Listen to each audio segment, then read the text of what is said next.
నమస్కారం, welcome to I dream. ధర్మ మార్గం విత్ విజిత కార్యక్రమానికి స్వాగతం.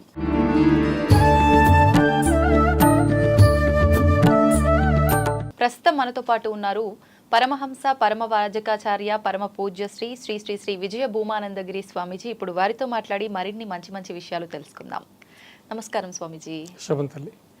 స్వామీజీ, ముందుగా నేను మీకు సంబంధించిన విషయంతో ప్రోగ్రామ్ స్టార్ట్ చేయాలనుకుంటున్నాను.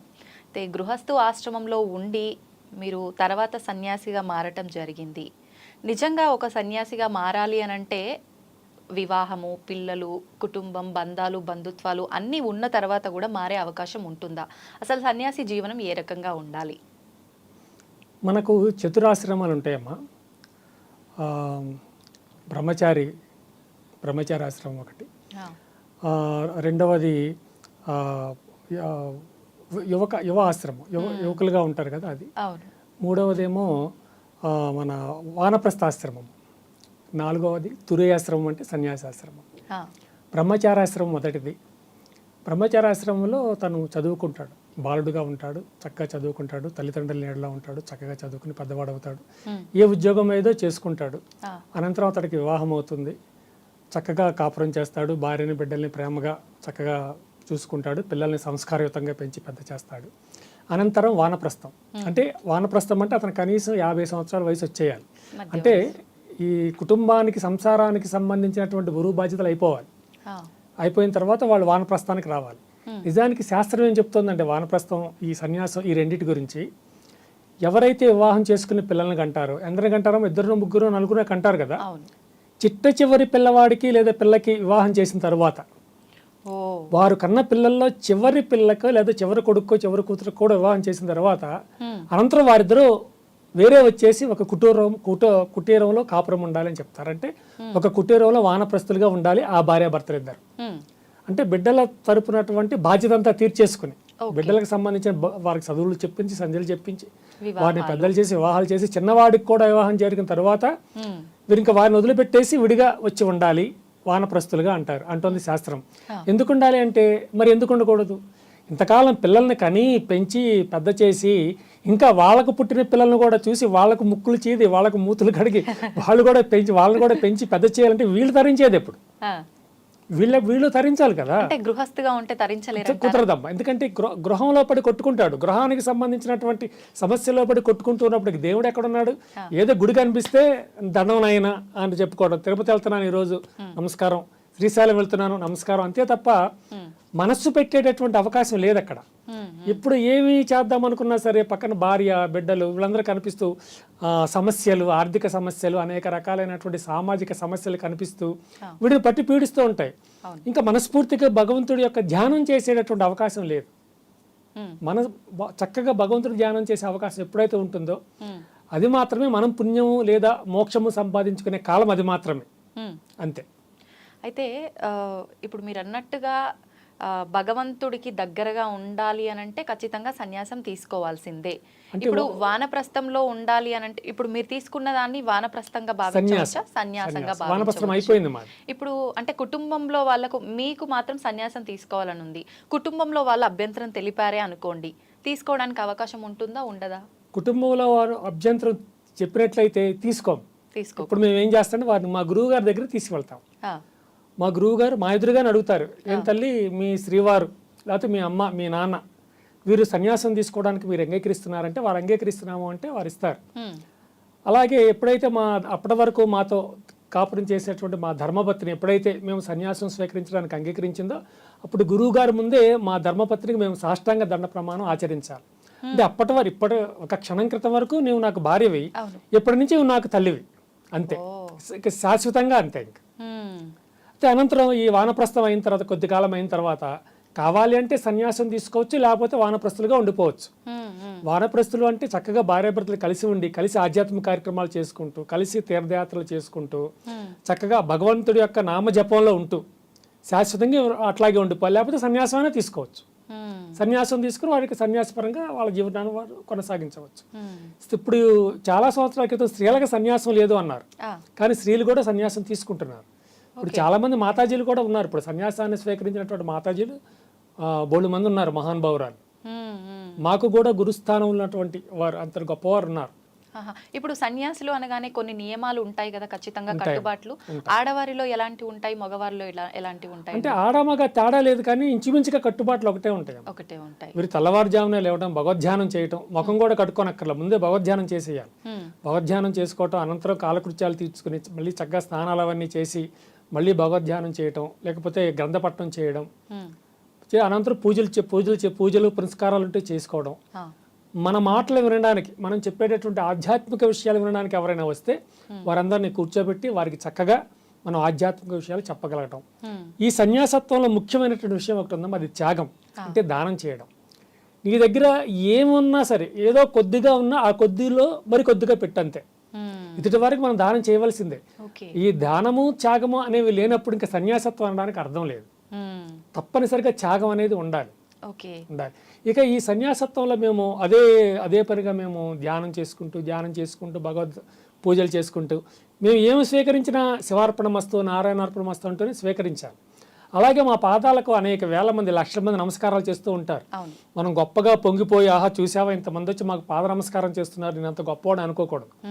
మాకు ఎవరు నమస్కారం చేసినా నేనైతే వ్యక్తిగతంగా శివార్పణమస్తు నారాయణార్పణమస్తు అని అనుకుంటే, నువ్వు నాకు పెట్టిన నమస్కారం పరమశివుడికి వెళ్ళాలి, నారాయణుడికే వెళ్ళిపోవాలి అన్నట్లుగా మేము నమస్కారం చేసుకుంటాం. నాలాగే చాలా మంది అలాగే అనుకుంటారు. కానీ అందరికీ అలాంటి మనసు ఉండదు. ఎందుకనండి, సన్యాస జీవితం అంటేనే అన్ని వదిలేసుకోవటం, త్యాగం చేయటము. కానీ ఆ అహంకారము, ఆ హోదా, అదంతా కూడా కనిపిస్తుంది కొంతమందిలో. వాళ్ళని నిజమైన సన్యాసులుగా తీసుకోగలమంటారా? తీసుకోలేము. ఎందుకంటే కొంత కాకపోతే కొంతైనా సన్యాసత్వం వీటిలో ఉండాలి. ఏమీ లేకుండా ఇప్పుడు ఆస్తుపాస్తులు వదిలిపెట్టేస్తాడు. అప్పటి వరకు ఏదైతే సంసారంలో ఉండి సాధించాడో అవన్నీ ఆ యొక్క గృహానికి వదిలిపెట్టేయాలి. వదిలిపెట్టి ఈ మాకు అప్పటికి వైట్ అండ్ వైట్ ఇస్తారు, శ్వేత వస్త్రాలు ఇస్తారు. ఆ శ్వేత వస్త్రాలతో మేము నదిలో దిగి స్నానం చేయాలి. ఎప్పుడైతే నదిలోకి దిగి స్నానం చేస్తామో అప్పుడు మేము ధరించినటువంటి ఆ శ్వేత వస్త్రాలు కూడా నదిలో వదిలిపెట్టేయాలి, నదిలో వెళ్ళిపోతాయి. అప్పుడు ఒడ్డున ఉండి అనేక మంత్రస్థాపనం చేస్తున్నటువంటి గురువు గారు మా మీదకి యొక్క కాషాయ వస్త్రాన్ని విసిరేస్తారు. ఆ కాషాయ వస్త్రాన్ని కాషాయ వస్త్రాన్ని స్వీకరించి మేము దాన్ని కట్టుకుని బయటికి రావాలి. వచ్చినప్పుడు గురువు గారు ఏం చేస్తారంటే నీళ్ళలో ఉన్నప్పుడు ఒక మొలతాన్ని కూడా కత్తిరిస్తారు. అంటే ఇక మాకు దేనితో ఇహలోకానికి సంబంధించి దేనితో మాకు సంబంధం ఉండడానికి వీల్లేదు. భౌతిక పరమైనటువంటి ఏ విధమైన సంబంధం ఉండకూడదు. అలౌకికం ఉండొచ్చు, అవలౌకికం ఉంటుంది, అలౌకికం ఉంటుంది. భౌతిక పరమైనటువంటిది ఏ విధమైన సంబంధాలు ఉండడానికి వీల్లేదు. కాషాయ వస్త్రమే ఎందుకని సన్యాసి జీవనానికి? కాషాయ వస్త్రం అంటే ఈ వస్త్రం కట్టుకుంటే దిస్ నాట్ ద రియల్ కాషాయం. పూర్వం కాషాయ వస్త్రం అంటే ఏం చేసేవారంటే మామూలు శ్వేత వస్త్రాన్ని తీసుకుని పారే నదిలో వేసేసేవారు. పారే నదిలో ఏం పారుతుంది? బురద, మట్టి ఇవన్నీ పారుతూ ఉంటాయి. ఆ శ్వేత వస్త్రాన్ని ఆ మట్టిలో గుచ్చేవారు అడుగున, నది అడుగున, లేదా ఒక కాలువ అడుగున, ఒక నీటి అడుగున. అది పారుతున్నప్పుడు మట్టి గిట్టి అంతా దాన్ని రాసుకుంటూ వెళ్తుంది ఆ వస్త్రాన్ని. అప్పుడు ఆ వస్త్రానికి ఒక రకమైన రంగు వస్తుంది, ఇంచుమించు ఈ రంగు రావచ్చు, ఇంచుమించు అటువంటి రంగు వస్తుంది. అది కాషాయం అంటే అది అసలు కాషాయం. అది ఇప్పుడు నదిలో పెట్టేసి ఒక 4 రోజులు ఎదురు చూసి అది ఎప్పుడు మాసికలు అవుతుంది అని అంతా ఎదురు చూసే వెళ్తాయి ఎవరికి లేదు కదా. అందుకని కాషాయం అనేది ఇచ్చేస్తున్నారు, మేము తీసేసుకుంటున్నాం అంతే. కార్యక్రమాలకు వెళ్ళినా మాకు ఇదే ఇస్తారు, మేము ఇవే తీసుకుంటాం, ఇవే మేము ధరిస్తాం. అయితే అనంతరం ఎప్పుడైతే మేము గురువు గారి దగ్గరికి మమ్మల్ని తీసుకువెళ్తారో వారు అడుగుతారు మా యొక్క ధర్మపత్నిని, అమ్మా మీ శ్రీవారు మరి సన్యాసాన్ని స్వీకరించాలంటున్నారు, సన్యాసం స్వీకరిస్తే గనక భార్య, బిడ్డలు, స్నేహితులు, బంధువులు అనేవారు ఎవరు ఉండరు, నీవు ఉండడానికి వీల్లేదు, నీవు అంగీకరిస్తావా అని అడుగుతారు. అంగీకరిస్తానంటే ఇచ్చేస్తారు. అంగీకరించడం అంటే మనం నోరు మూసుకుని ఇంటికి వెళ్ళిపోవాల్సిందే, ఆవిడ వెనకాల మళ్ళీ వెళ్ళిపోవాల్సిందే. అయితే అదృష్టవశాత్తు మా ధర్మపత్ని శ్రీమతి రాజ్యలక్ష్మి వారి పేరు, వారు చాలా ఆనందంగా అంగీకరించారు. అంటే ఇంతగా వీరికి భక్తి అంటే చాలా ఎక్కువ. భక్తిపరంగా వారు ఏ యొక్క దారిలో ప్రయాణిస్తూ ఉన్నా నేను ఏనాడు కాదనలేదు, దీనికి కూడా నేను కాదను, కనుక వారిని సన్యాసం తీసుకోవడానికి నేను ఇష్టపడుతున్నాను అన్నారు. అన్న వెంటనే మేము వారికి సాష్టాంగ దండ ప్రమాణం మా చేత చేయించారు. అనేక మంత్రాలు అవి చెప్పి ఆ తర్వాత 3 రోజులు విరజాహోమం చేయాలి తప్పనిసరిగా. 3 రోజులు. అదేం హోమం అండి? విరజాహోమం, తురీయ హోమం అంటాం. అంటే ఇది తురీయాశ్రమము. సన్యాసాశ్రమం తర్వాత ఇంకే ఆశ్రమము లేదు. సన్యాసి అంటే దాని అర్థం ఏంటంటే భగవంతుడు అని, అహం బ్రహ్మస్మి స్థితిలో ఉంటాం. అంటే భగవంతుడే నేనే భగవంతుడు, వేరే భగవంతుడు అంటే ఎవరు? నేనే. ఇంకా భగవంతుడి స్థితిలో ఉంటాం అన్నమాట. తల్లి లేదు, తండ్రి లేడు, సోదరులు లేరు, ధర్మపత్ని ఉండదు, పిల్లలు ఉండరు, ఎవరు లేకుండా కేవలం భగవంతుడు మాత్రమే కనుక ఆయన నేను అంతే. ఆ విధంగా సన్యాసత్వం. అయితే మీరు ఒక మాట అన్నారు, మరి సన్యాసత్వం అంటే అన్నీ వదులుకోవటమే కదండి, మళ్ళీ కొంతమంది పట్టుకుని ఉంటారు, అంటే ఆస్తులు గీస్తులు ఉంటాయి బాగా. అది నిజమే. నిజానికి ఒకసారి వదిలి వచ్చిన తర్వాత మళ్ళీ ఆస్తుల జోలికి పాస్తుల జోలికి వెళ్ళకూడదు. ఏదో మా జీవితానికి అంటే నిత్య దైనందిన జీవితానికి ఏ విధమైన లోటు లేకుండా చూసుకోవటం వరకు ఇబ్బంది లేదు, కానీ మరి ఆస్తుల్ని పెంచుకోవడం, పెద్ద పెద్ద బిల్డింగ్స్ కట్టుకోవడం, పెద్ద పెద్ద గోశాల చాలా పెద్ద పెద్దవి నిర్మించుకోవడం అంతే సన్యాసులు చేయవలసిన పని లేదు. అంటే కావాలని తెచ్చిపెట్టుకోవటమే సన్యాసులు ఇవన్నీ అంతే. మామూలుగా అంటే వాళ్ళ తినడం కోసం, వాళ్ళ వ్యవహారాల కోసం ఆ సొమ్మంతా కూడా మామూలుగా మేము విన్నంత వరకు సన్యాసి జీవనం అంటే భిక్ష తీసుకుంటారు అని చెప్పి, మామూలుగా నిజంగా అదే సాగుతుందా, ఎలా జరుగుతుంది? యాక్చువల్గా ఎప్పుడైతే గురువు గారు మాకు సన్యాసాన్ని అనుగ్రహిస్తారో అప్పుడు మేము తప్పకుండా భిక్షాటన చెయ్యాలమ్మా. అయితే తరాలు మారిపోయాయి కదా, ఇప్పుడు మీరు రోడ్డు మీదకి అడుక్కోండి అంటే ఎవరు అడుక్కోరు కదా. అందుకని మా గురువు గారే మేమే ఏం చేస్తామంటే ఒక 5 9 మందినో మీలాంటి తల్లుల్ని సిద్ధం పెడతాం, మేము వచ్చి భిక్ష అడుగుతామమ్మా ఇవ్వండి అని మేము ముందే చెప్పేస్తాం. వాళ్ళు సిద్ధంగా ఉంచుకుంటాం, వారి వద్దకెళ్ళి మేము భిక్షను తీసుకుంటాం. తీసుకుని మొట్టమొదటిగా స్వీకరించిన భిక్షను తప్పనిసరిగా మా గురువు గారికి ఇచ్చేయాలి. అంటే అది సంప్రదాయం. వారికి ఇచ్చేసి ఆ తర్వాత మళ్ళీ వారి భిక్షం వేస్తే మేము తీసుకోవాలి. అది అట్లాగనమాట. అట్లా చేయడం. అయితే ఆస్తులు పాస్తులు పెంచుకోవటం అది ఇది అంటే వాళ్ళ ఇష్టం వాళ్ళది, మనం ఏం మాట్లాడగలం, ఎవరి ఇష్టం వాళ్ళది. ఓకే. అయితే ఇప్పుడు మామూలుగా మీ ఇంట్లో వాళ్ళు ఒప్పుకున్నారు, మీరు ఇలా సన్యాసం తీసుకున్నారు, కానీ ఏదో ఒక టైంలో ఖచ్చితంగా ఫ్యామిలీలో అనిపిస్తుంది కదా, అంటే తను కూడా ఉండుంటే ఈ టైంలో ఇలా ఉండేదేమో, అలా ఉండేదేమో, ఇలాంటివి ఖచ్చితంగా పిల్లల్లో కానీ వైఫ్లో కానీ ఖచ్చితంగా వస్తుంటాయి ఏదో ఒక సిచ్యువేషన్లో. అంటే వాళ్ళు ఆ సిచ్యువేషన్లో బాధపడుతుంటారు కూడా, మిమ్మల్ని మిస్ అయ్యి. మామూలుగా మీరనే కాదు, ఇలా తీసుకున్న ప్రతి ఒక్కరిలో ఖచ్చితంగా వాళ్ళు బాధపడుతున్నారు అని అంటే దానికి సంబంధించింది మీకు కొంచెమైనా ఏదైనా? లేదమ్మా, అయితే వ్యక్తిగతంగా మా పూర్వాశ్రమం, మేము పూర్వాశ్రమం ఇప్పుడు అబ్బాయి గురించి చెప్పాలనుకో మా పూర్వాశ్రమ కుమారుడు, పాప గురించి మా పూర్వాశ్రమ కుమార్తె అట్లా చెప్పాలి. మా వైఫ్ గురించి చెప్పాలంటే మా పూర్వాశ్రమ శ్రీమతి అనాలన్నమాట. మా పూర్వాశ్రమంలో ఇంతవరకు అటువంటి ఏమి లేవు. ఒకసారి సన్యాసిగా మారిన తర్వాత మళ్ళీ అది వద్దు నాకు, నేను మళ్ళీ నా లైఫ్ నేను వెళ్ళాలి అంటే కుదరదు. అసలు వెళ్ళకూడదు అసలు. వెళ్ళాలి అనే మనస్తత్వం ఉంటే ముందే వెళ్ళడం మానేయాలంతే. అది ముందు నిర్ణయించుకోవాల్సింది. ఎందుకు అనిపించింది మీకు అసలు సన్యాసం తీసుకోవాలని? అంటే మొదటి నుంచి భక్తి ఎక్కువ అమ్మా నాకు. అలాగే శ్రీ వెంకటేశ్వర స్వామి వారి మీద మేము 101 సంకీర్తనలు కూడా రచించాం. అన్నమయ్య వారి సంకీర్తన 26,000 నా మహానుభావుడు రచించాడు. అదే దారిలో మేము కూడా ఒక 101 సంకీర్తన రచించాము. భగవంతుడి మీద భక్తి వల్ల, వారి మీద ఉన్నటువంటి విపరీతమైన ప్రేమానురాగాల వల్ల, పూజ్యభావం వల్ల మేము రాసాము. భక్తి అట్లా పెరిగిపోయిందమ్మా. భక్తి అంటే 24 గంటలు కూర్చొని పూజలు చేయటం, లేకపోతే యజ్ఞాలు హోమాలు చేయటం అని కాదు. మనస్సులో భక్తి ఎక్కువ, నాకు ధ్యానం ఎక్కువ, మొదటి నుంచి ఎక్కువ. అట్లా చేస్తూ చేస్తూ చేస్తూ ఇంకా ఇప్పుడు ఒక విషయం మనం చేస్తూ చేస్తూ చేస్తూ అదే మనం అయిపోతున్నట్లే అనమాట. అలాగే భగవంతుడి గురించి ధ్యానిస్తూ ధ్యానిస్తూ ధ్యానిస్తూ మనమే భగవంతుడే. అంటే అహం బ్రహ్మాస్మి అంటే అదే, మనమే భగవంతుడిగా మూర్తిల్లటం. భగవంతుడు అంటే వేరే ఎక్కడా లేడు, మన ఆత్మలోనే ఉన్నాడు భగవంతుడు. అందుకే ఇక్కడ 3 ఉంటాయి. 1 మనస్సు, 2 బుద్ధి, 3 ఆత్మ. ఈ మనస్సు అనేది ఆలోచిస్తుంది. ఇక్కడ అనేది ఒక ఐటమ్ మర్చిపోయి వెళ్ళిపోయారు అనుకోండి, ఇక్కడ ఎవరు లేరు, నేను ఎందుకు తీసుకోకూడదు అంటే మనస్సు చేసే తతంగం అది. నేను తీసుకోవచ్చు కదా, ఎవరో చూడరు కదా అని తీసుకో అని చెప్పేది, లేదా తీసుకోవద్దు అని చెప్పేది బుద్ధి నిర్ణయిస్తుంది. మనం తీసుకోవాలా తీసుకోవద్దు నిర్ణయించేది మనస్సు కాదు. మనస్సు ఆలోచిస్తుంది తీసుకుందామా వద్దా అని. అది ఓకేయా నాట్ ఓకే చేసేది బుద్ధి. ఆ బుద్ధి సరే తీసుకో పర్వాలేదంటే తీసుకుంటుంది. ఈ రెండింటిని గమనిస్తూ చూసేది ఆత్మ, సాక్షి అన్నమాట. సాక్షిగా ఉంటుంది ఆత్మ. అందుకనే కృష్ణ భగవానుడు అంటాడు గీతలో, సాక్షి ఆత్మే సాక్షిగా ఉంటుంది, నీ ఆత్మే నీకు సాక్షి అంటాడు. నేను సర్వసాక్షి అంటే ఆయన మహాత్మ, పరమాత్మ గనక, ఆయన దివ్యాత్మ గనక సర్వానికి ఆయనే సాక్షి. మనం ఏం తప్పులు చేస్తున్నాం, ఏం ఒప్పులు చేస్తున్నాం అన్ని కృష్ణ భగవాన్ గమనిస్తూ ఉంటాడంటే ఆయన సర్వసాక్షి. మనకి ఈ వ్యక్తికి నీకేమి సాక్షి అంటే నీలో ఉన్న ఆత్మే నీకు సాక్షి. నువ్వు దొంగతనం చేస్తున్నావా లేకపోతే దొంగతనాన్ని విసర్జిస్తున్నావా, ఈ 2 ఏం గమనిస్తుంది అంటే సాక్షి గమనిస్తుంది. ఈ సాక్షి ఆత్మ చూస్తూ ఉంటుంది కనుక ఆత్మే మనకి నీ ఆత్మ సాక్షిగా చెప్పు అని అంటారు పెద్దవాళ్ళు. అందుకే ఆత్మే మనకు సాక్షిగా ఉంటుంది.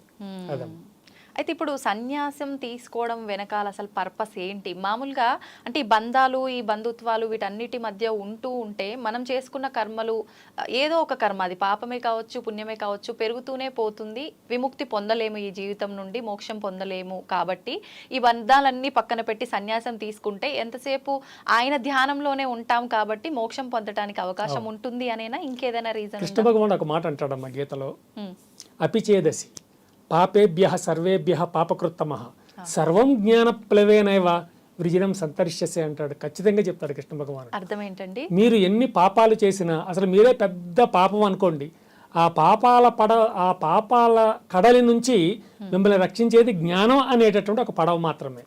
అంటే జ్ఞానాన్ని సంపాదించండి. మీరు ఎంత జ్ఞానాన్ని సంపాదిస్తారో అన్ని పాపాలు మీ నుంచి దూరంగా తొలగిపోతాయి అంటాడు కృష్ణ భగవానుడు.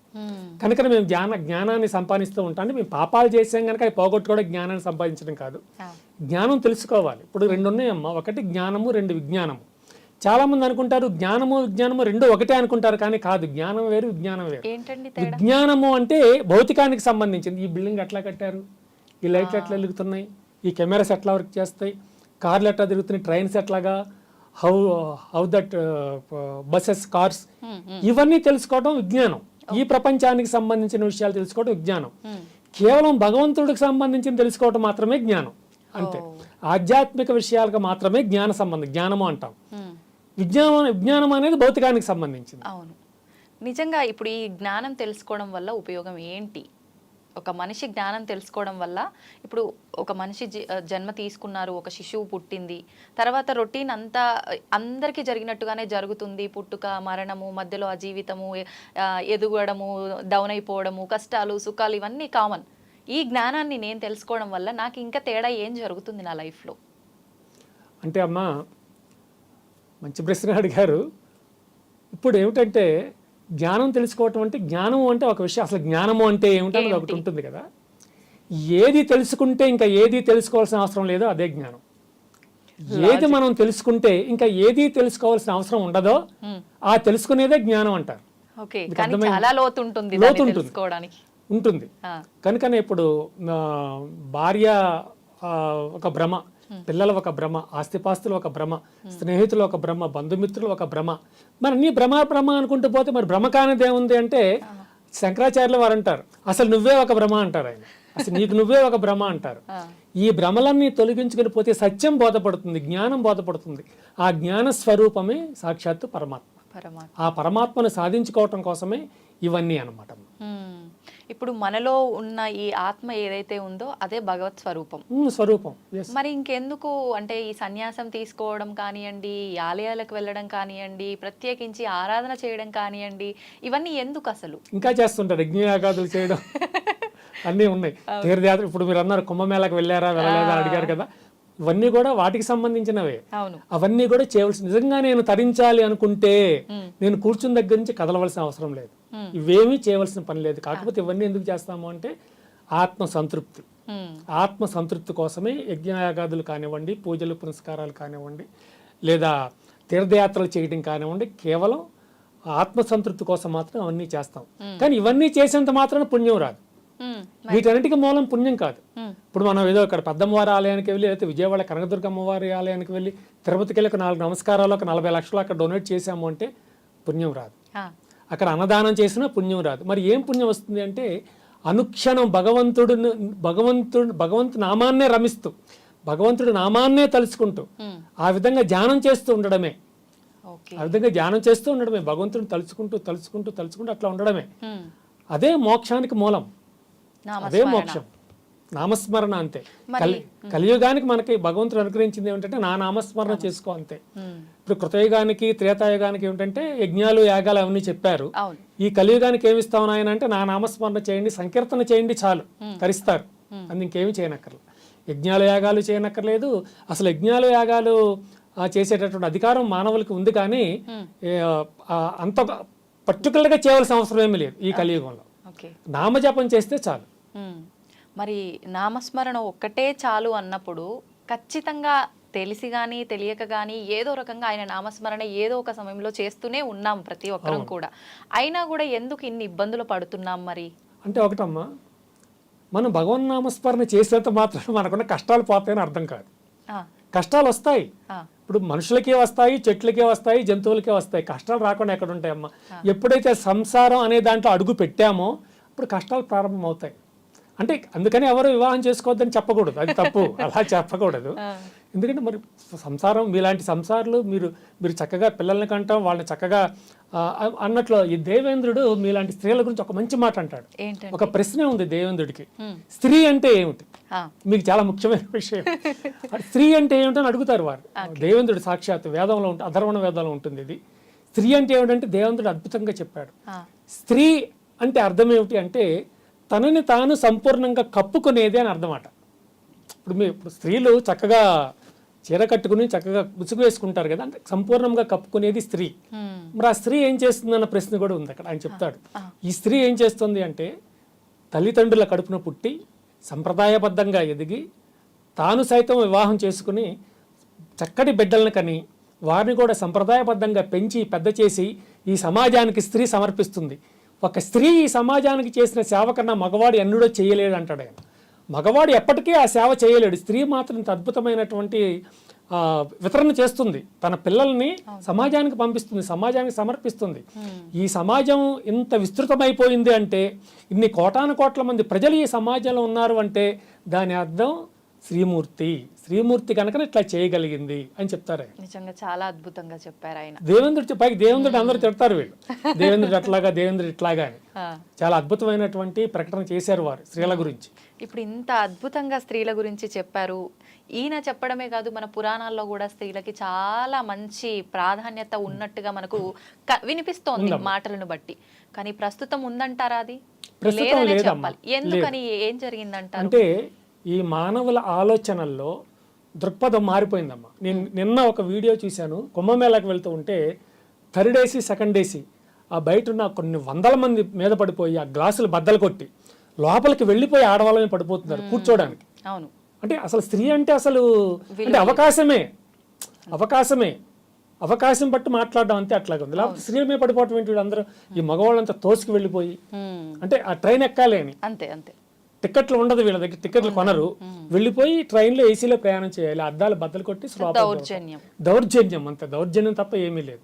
ఇక్కడ దౌర్జన్యాన్ని ఆపేవాళ్ళు కూడా పెద్దగా ఉండడం లేదు ఈ సమాజంలో. ఈరోజు ఒక కేసు నాకు చాలా బాధ కలిగిందమ్మా.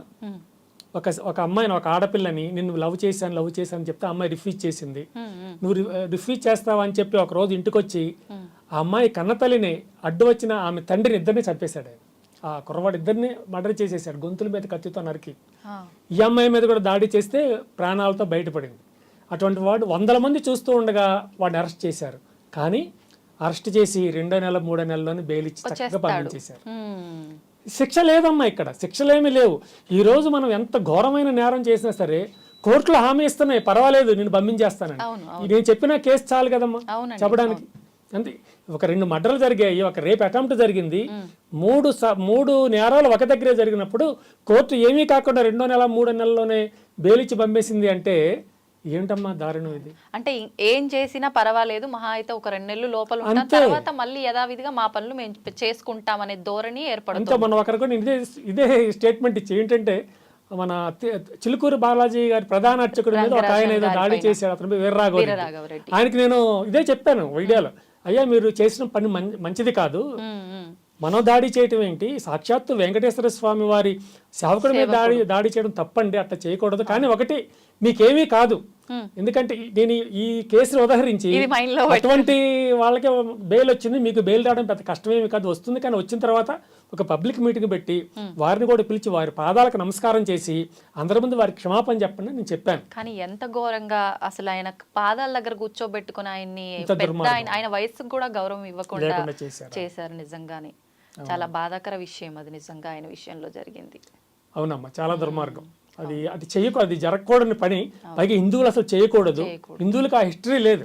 ఒక టెర్రరిస్ట్ లాగా ఒకరి మీద పడి ఇది చెయ్యాలన్నటువంటి ఆ హిస్టరీ అసలు హిందువులకు లేదు. ఇప్పుడు ఇతను కొత్తగా ఆయన సృష్టిస్తున్నట్టున్నాడు ఆ హిస్టరీని. పోలీసులు అరెస్ట్ చేశారు, we don't know what will happen. అంటే ఇప్పుడు కొంతమంది మూర్ఖులు ఉంటారు, అంటే వేరే మతస్థులు కావచ్చు, మన దాంట్లోనే నాస్తికుల్లాగా ఉన్న వాళ్ళే కావచ్చు, హిందూ ధర్మం అంటే ఒక మూఢనమ్మకం, చెప్పటానికే గానీ ఆచరించడానికి పనికిరావు అని ఇలాంటివి కొన్ని ఎగ్జాంపుల్గా తీసుకొని మాట్లాడుతూ ఉంటారు. అలాంటి వాళ్ళకి ఏం చెప్తారు? అంటే అటువంటివి అన్ని ధర్మాల్లో ఉన్నాయమ్మా, ఉమ్, అన్ని ధర్మాల్లో ఉన్నాయి. చేతి మీద అసలు ఒంటి మీద చేయి వేయకుండా వెనక్కి విరిసి పడిపోయి నాకు పట్టిన దెయ్యం వదిలిపోయింది అని చెప్పేవాళ్ళు లక్షల మంది ఉన్నారు సమాజంలో. ఉమ్, ఉమ్, ఏదో నెమలేకలతో తల మీద కొట్టించుకుని నాకున్న బాధలన్నీ పోయి అని చెప్పేవాళ్ళు లక్షల మంది ఉన్నారు. అంటే అన్ని మతాల్లో అన్ని ధర్మాల్లోనూ ఉన్నారమ్మ ఇటువంటి వాళ్ళు, ఇటువంటి ఎక్స్ట్రీమ్స్ అనమాట వీళ్ళు. ఇక్కడ ఏమీ కాకముందే ఏదో అయిపోయిందని చెప్పి ఎక్స్ట్రీమ్స్ చాలా మంది మనకున్నారు. వాళ్ళు పీక్స్ లోకి వెళ్ళి మనం కూడా పిచ్చిలోకి తీసుకెళ్ళి మనం కూడా పిచ్చిలోకి తెచ్చే వాళ్ళు ఉన్నారు, అవును. ఉన్నారమ్మా. అయితే ఇప్పుడు ఒక మనిషి జన్మ తీసుకున్నాడు అనంటే అది భగవంతుడి సృష్టి. తాను సృష్టించిన మనిషి నుంచి అసలు భగవంతుడు ఏదైనా ఆశిస్తాడా అంటే ఏం చెప్తారు? యాక్చువల్గా ఏంటమ్మా, కఠోపనిషత్ అంటే వేదం. కఠోపనిషత్ అంటే వేదాంతాలని ఉపనిషత్తులు అంటారు. కఠోపనిషత్ ఏం చెప్తుంది అంటే పరమాత్మ ఆత్మ, మన ఆత్మలో 84 లక్షల జీవరాశులు ఉన్నాయి ఈ భూమి మీద. 84 లక్షల వెరైటీస్ ఉన్నాయి. పరమాత్మ ఆయన ఒకటే. పరమాత్మ అంటే వేరే ధర్మాలు మతాల వారు ఏం చెప్తారు అంటే పరమాత్మ అంటే భగవంతుడు ముందు ఉద్భవించేసి మిగిలిన జీవరాశిని భగవంతుడే సృష్టించాడని చెప్తారు. కానీ వేదం అది చెప్పడం లేదమ్మా. వేదం మూలం మనకి. వేదం ఏం చెప్తుంది అంటే భగవంతుడితో పాటే ఈ జీవులు ఉద్భవించే 84 లక్షల జీవరాశులు కూడా భగవంతుడితో పాటు లైక్ బ్రదర్స్ అలా ఉద్భవించాయని చెప్తున్నారే తప్ప భగవంతుడు సృష్టించాడని చెప్పట్లేదు. ఎక్కడ భగవంతుడు సృష్టించట్లేదు మనల్ని. మరి వాస్తవం ఏంటి? వాస్తవం చెప్తాను.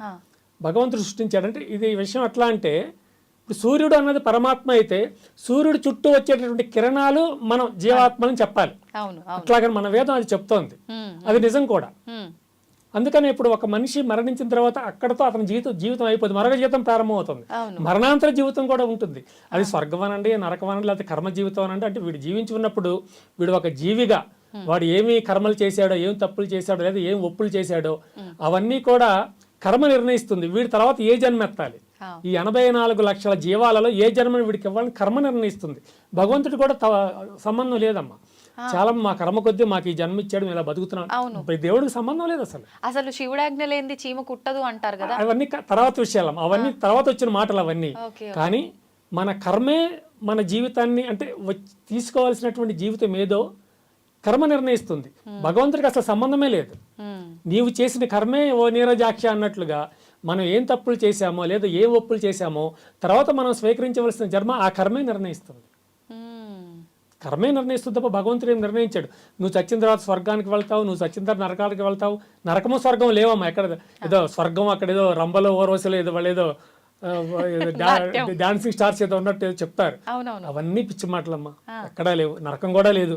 నిన్నేదో నూనెలో వేసి తగలబెట్టేస్తారు, కాల్ చేస్తారు, నీళ్ళు వేస్తారు, నూనె వేసేస్తారు, నిప్పులు పెట్టేస్తారు, ఇనుప స్తంభాలని. అవన్నీ ఎక్కడా లేవమ్మా. అయితే ఈ సమాజంలో అవి ఎందుకు చొచ్చుకొచ్చాయి అంటే భయపెట్టడానికి. అంటే తప్పు చెయ్యాలంటే భయపడాలి. ఆ విధంగా భయపెట్టడానికి అవి పెట్టారే తప్ప అవి నిజానికి లేవు. కర్మ మాత్రమే మనల్ని శిక్షిస్తుంది అంతే. భగవంతుడు కూడా శిక్షించాడు, కర్మ మాత్రమే శిక్షిస్తుంది. ఇప్పుడు మీరు అన్నారు ఇదంతా ఏమీ లేదు అని, కానీ గరుడ పురాణంలో ఏం తప్పు చేశామో దానికి ఒక శిక్ష ఖచ్చితంగా అందులో అన్ని డిసైడ్ చేయబడి ఉన్నాయి కదా. మరి అవన్నీ ఎక్కడ అనుభవిస్తాము? అదంతా ఏంటంటేనమ్మా, ఇప్పుడు మనకి 18 పురాణాలు ఉన్నాయి, అంటే 18 పురాణాలు ఉన్నాయి. మహామహా పండితులు కూడా ఏం చెప్తారు అంటే ఈ పురాణాలు అన్నివి ప్రతిదీ కూడా నమ్మదగింది కాదు అని వాళ్ళే చెప్తారు. అంటే మూలం ఏదైతే ఉందో మూలాన్ని తప్పనిసరిగా మనం విశ్వసించాలి. మూలం ఉంది, కానీ వాటి చుట్టూ అల్లబడినటువంటి కథలు మాత్రం తప్పు. చాలా కథలు అల్లేశారు. వేల సంవత్సరాల నుంచి వస్తున్న వ్యవస్థ ఇది. మన హైందవ ధర్మం అన్ని ధర్మాల కన్నా అత్యంత సనాతనమైంది, పురాతనమైంది హైందవ ధర్మమే. ఈ హైందవ ధర్మం కొన్ని లక్షల సంవత్సరాలు అవుతోంది, వేల సంవత్సరాలు అయిపోతుంది. మరి ఇన్ని సంవత్సరాల నుంచి ఒక గ్రంథం ఉందంటే అది ఎన్ని మార్పులకు లోనవ్వాలి, ఎన్ని చేర్పులకు లోనవ్వాలి. ఒకటి రాశాడంటే 4 సెక్షన్లు ఎక్కువ రాస్తాడు, ఇంకొకటి రాశాడంటే ఈ 4 సరిపోయి ఇంకో 20 రాస్తాడు. అట్లాగా ఒకటి పెంచేసి అట్లాగా ఈ 18 పురాణాలను తయారు చేశారు. గరుడ పురాణాలు కూడా అట్లాగే ఉన్నాయి. ఆ తప్పు చేస్తే ఆ శిక్ష, ఈ తప్పు చేస్తే ఈ శిక్ష అంటే వారు మరొక రకంగా చెప్పండొచ్చు. అంటే నువ్వు ఏదైతే వేరే ఒక జన్మను ఏదైతే నువ్వు స్వీకరిస్తావో ఆ జన్మలో నీకు ఎట్లా జరుగుతుంది అని కూడా ఆ విధంగా కూడా రాసి ఉండవచ్చు. ఇప్పుడు ఖచ్చితంగా పునర్జన్మ అనేది ఉంటుందమ్మా, అందులో అనుమానం లేదు. అది మానవ జన్మే ఉంటుందా లేదంటే వేరే ఇంకేదైనా జన్మ కూడా? మానవ జన్మే ఉండదమ్మా. మనిషికి చాలా మంది అంటారు మనిషిగా పుట్టినప్పుడు ఎన్ని జన్మలైనా మనిషిగా ఉండదమ్మా, వేరే జన్మ ఉంటుంది. వేరే జన్మ తీసుకున్నా కూడా ఇప్పుడు ఫర్ ఎగ్జాంపుల్ ఈ జన్మలో మనిషిగా పుట్టి ఇష్టం ఉన్నట్టు పాపాలు కర్మలు అన్నీ చేసిన తర్వాత ఏదో ఒక క్రిమిగానో ఒక జంతువుగానో అలా పుట్టి మళ్ళీ జీవి తీసుకుంటే ఆ శరీరాన్ని తీసుకుంటే ఈ జన్మలో చేసిన పాపాలు కర్మలకు సంబంధించిందంతా అది ఆ జంతువుగా ఉండి కూడా అనుభవిస్తుందా? తప్పకుండా అనుభవిస్తారు, తప్పకుండా అనుభవించాలమ్మా, తప్పదు. ఎందుకంటే కర్మ జీవితం అన్నాం గనక ఇదంతా కర్మ ప్రకారం నడుస్తూ ఉంటుంది కనుక తప్పనిసరిగా అనుభవించవలసిందే. ఇప్పుడు ఆ మధ్య ఒక ఏదో సమ్ ఛానల్ ఏదో నేషనల్ జియోగ్రఫీ చూస్తుంటే ఒక సింహం చూస్తూ ఉండగా చెట్టు మీద ఎగిరేటటువంటి ఒక కోతి నీళ్ళలో పడిపోయింది. ఇది వెళ్ళి కోతిని తినేయచ్చు కానీ తినలేదు. జాగ్రత్తగా వెళ్ళి దాన్ని జాగ్రత్తగా పట్టి ఒడ్డును పెట్టేసింది. కానీ దాని తత్వం అది కాదు కదా. తత్వం అది తినాలి, చంపేయాలి, కనీసం దాన్ని గాయపరచాలి. పక్కన ఒడ్డును పెట్టిన దాని అర్థం ఏంటి అంటే నెక్స్ట్ జన్మ ఇది ఏ జన్మ ఎత్తుంది? మంచి జన్మే తీసుకుంటుంది కదా, ఒక మానవ జన్మే స్వీకరిస్తుంది, లేదా ఒక గోవు జన్మను స్వీకరిస్తుంది, ఒక మంచి ఉత్తమ జన్మను స్వీకరిస్తుంది. అట్లా కూడా జరుగుతాయి. అటువంటిది కూడా ఇంకొకటి ఏదో చూశాను, ఒక సెల్ లోపలికి ఒక సింహం తిరుగుతుంటే ఒక అబ్బాయి ఆ లోపల కటకటాల లోపల గ్రిల్ లోపలికి చేపెట్టి ఫోన్తో దాని ఫుడ్ తీస్తున్నాడు, అడుగులు తీస్తున్నాడు. వెంటనే సింహం దగ్గరికి వచ్చి తన చేత్తో ఆ సెల్ ఫోన్ ఆ చేతిని బయటికి తోసేసింది. నోటితో కొరికి పట్టుకోవచ్చుగా, కొరకలా బయటికి నెట్టేసింది. ఇట్లా పెట్టి తన కాలుతో బయటకు నెట్టేసింది ఆ చేతిని, ఆ చేతిని బయటకు నెట్టేసింది. అంటే అది నెక్స్ట్ ఏ జన్మ తీసుకుంటుంది? దానికి ఎందుకు ఆ బుద్ధి వచ్చింది? ఉత్తమ జన్మ వస్తుంది, అటువంటి వాడికి ఉత్తమ జన్మ వస్తుంది. అంటే ఇప్పుడు మనిషిగా ఉన్నప్పుడు కూడా మూర్ఖంగా ఉండి కాస్త మారి కాస్త తర్వాత ఉత్తమ జన్మ తీసుకొని ఆ తర్వాత ఇంకోటి అలా ఉంటుందా? అలా కూడా ఉండొచ్చు అమ్మ. ఇప్పుడు ముందేమో దుర్మార్గుడిగా ప్రవర్తించవచ్చు, తర్వాత మనస్సు మారి చక్కగా ఉత్తమమైనటువంటి ఆలోచనతో ఉత్తమ సంస్కారంతో జీవించవచ్చు. అటువంటి వాడికి ఉత్తమ జన్మే రావచ్చు. తర్వాత ఒక మానవ జన్మ లేకపోతే ఉత్తమ జన్మ రావచ్చు, కానీ మోక్షం మాత్రం రాకపోవచ్చు. మోక్షం అంటే ఇంకా మరి జన్మ అనేది ఉండదు, జన్మ ఉండకుండానే జన్మ లేకుండానే అన్నమాట. అది మోక్షం, అది తరింపు. ముక్తి మోక్షం అంటే అది. అయితే వీరికి తప్పకుండా మనకు జన్మ వస్తుంది. ఇట్లా చక్కగా సాధుపరంగా ప్రవర్తించిన వారికి తప్పనిసరిగా మరొక ఏదో ఒక ఉత్తమమైన జన్మ వస్తుంది. ఏదో గోవు జన్మ కానివ్వండి, ఇట్లా కానివ్వండి. ఒకసారి మీకు చెప్పే ఉండొచ్చు ఎవరైనా, నారదుడికి ఒకసారి ఒక అనుమానం వచ్చిందట. అనుమానం వచ్చి శ్రీమన్నారాయణ, ఆయన మాట్లాడితే నారాయణ తప్ప ఇంకేం పలకడు కదా. ఆ నారాయణ దగ్గరికి వెళ్ళి నా స్వామి నాకు చిన్న అనుమానం తీర్చరా అంటే, అడగవయ్యా ఏమిటి అనుమానం అంటే, ఉత్తమమైనటువంటి పురుషులను చూసినట్లయితే వారికి వచ్చేటటువంటి లాభం ఏంటి అని అడిగారు. ఉత్తమమైన చూసిన వారికే చూస్తే వచ్చిన లాభం ఏంటంటే, విష్ణుమూర్తి అన్నాడు పలానా దగ్గరికి వెళ్ళవయ్యా, అక్కడ అప్పుడే పుట్టినటువంటి ఒక పేడ పురుగు, చిన్న పిల్ల అప్పుడే పుడుతుంది, దాన్ని అడగ చెప్తుంది ఈ మాత్రం నేను చెప్పాలంటే అక్కడికి వెళ్ళి అడుగు అంటాడు. ఈయన వెళ్ళిపోతాడు అక్కడికి. అప్పుడే ఆ గుడ్డులో నుంచో ఆ దీంట్లో నుంచో ఆ పేడ పురుగు బయటకు వస్తుంది. ఈయన అడుగుతాడు, అమ్మా నన్ను శ్రీమన్నారాయణ పంపించాడు, అప్పుడే ఒక మహాత్ముడిని చూసినంత మాత్రాన కలిగే లాభం ఏమిటో నువ్వు చెప్తావు, ఆయన చెప్పాడు చెప్పమ్మా అంటే, నోరు తెరిచేదో చెప్తూ ఉండగానే చనిపోతుంది, పేడ పురుగు చనిపోతుంది.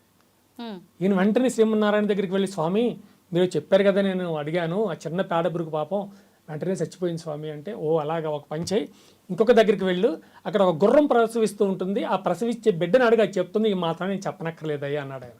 సో ఇంకా పరిగెట్టుకుంటూ ఆ గుర్రం దగ్గరికి వెళ్తాడు. గుర్రం అప్పుడే ప్రసవిస్తూ ఉంది, ఒక మగ గుర్రాన్ని ప్రసవిస్తూ ఉంది. ఇవి వెళ్ళి ఓ గుర్రపిల్ల మరి స్వామివారు ఇట్లా అన్నారు, మహానుభావుడిని చూసిన వెంటనే ఒక పరమ పవిత్రుడిని చూసిన వెంటనే కలిగే లాభం ఏంటో చెప్పు అంటాడు. ఆయనకి ఇదే చెప్పబోతూ చచ్చిపోతుంది అది కూడా. అమ్మ బాబోయ్ ఇదేంటి, అక్కడ పురుగు చచ్చిపోయింది, ఇక్కడ గుర్రం చచ్చిపోయిందని వెంటనే మళ్ళీ పరిగెత్తుకు వెళ్ళిపోతాడు. స్వామి ఇట్లా అయింది స్వామి, ఇది కూడా చచ్చిపోయిందంటే, అలాగా పలానా దగ్గర ఈసారి గో ప్రసవిస్తుంది, గో ఉత్తమమైన జన్మ కదా, ఆ బయటకు ఆ తల్లి గర్భం నుంచి మాతృగర్భం నుంచి బయటకు వచ్చేటువంటి దూడను అడుగు, దూడ చెప్తుంది నీకు, ఆ వత్సవాన్ని అడుగు అంటాడు. ఈయన పరిగెట్టి వెళ్తాడు. ఆ వత్సవం అప్పుడే బయటకు వస్తుంది మాతృగర్భంలో నుంచి. ఓ గోవత్సవమా, స్వామి ఇట్లాగన్నారు, మహానుభావులను చూసిన వెంటనే కలిగే ప్రయోజనం అంటే కొంచెం చెప్పు తల్లి అంటాడు. అనగానే చెప్పబోతూ చనిపోతుంది. ఈయనకి భయం పట్టుకుంటుంది, అమ్మో గోహత్య, గోవు చచ్చిపోవడం నేను మాట్లాడుతూ ఉండగా అసలు ఈ పాపాన్ని నేను పోగొట్టుకోగలను భయపడుతూ స్వామి దగ్గరికి పరిగెట్టుకు వెళ్తాడు. స్వామి శ్రీమన్నారాయణ దగ్గర, స్వామి ఇట్లాగా అయింది స్వామి, గోవు చచ్చిపోయింది, పురుగు చచ్చిపోయిన తర్వాత గుర్రం, ఇప్పుడు చూస్తే గోవే చచ్చిపోయింది స్వామి, ఏమిటి ఇదంతా అంటే, నువ్వేం భయపడనక్కర్లేదు, ఈ ఊరి ఏదైతే నువ్వు భూలోకంలో ఇవన్నీ చూస్తూ ఉన్నావో అక్కడ ఒక బ్రహ్మాండమైనటువంటి దేశం, ఆ భూమిలో సగం భూమిని పరిపాలించే ఒక మహారాజు గారి భార్య రాణి గారు ప్రసవిస్తున్నారు, ఒక మగబిడ్డను ప్రసవించబోతోంది, వెళ్ళి వాడిని అడుగు వాడు చెప్తాడు అని చెప్తాడు.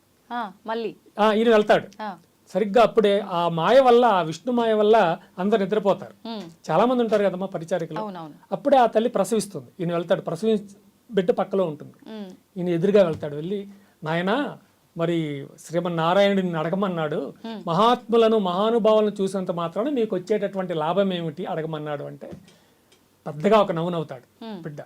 భయపడతాడు, అడిగి చచ్చిపోతాడేమో వీడు కూడా.